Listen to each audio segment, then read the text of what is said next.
कांग्रेस दल पक्षरु राज्यव्यापी बंद डाकरा करंजिया ठारे सफल।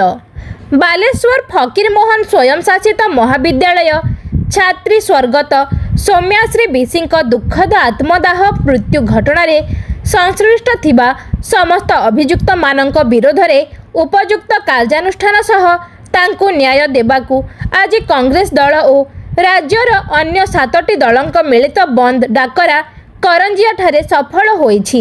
सूचना योग्य जे एही बंद डाकरा राज्य कांग्रेस सभापति भक्तचरण दास का निर्देश मते अनुष्ठित होइथिला।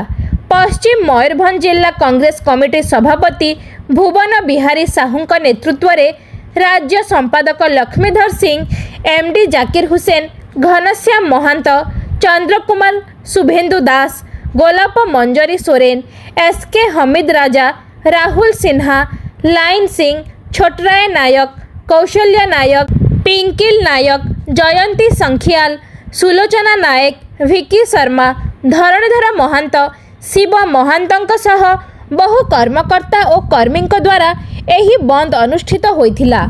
एही बंद समय रे करंजिया सन्निकट 49 और 220 नंबर जातीय राजपथ रे यातायात संपूर्ण रूपे बाधाप्राप्त होइथिला। चढ़ई भोल और सिंगड़ा छक निकट रे शह शह ट्रलर और ट्रक छिड़ा होइथिबा देखिबाकू मिलिथिला।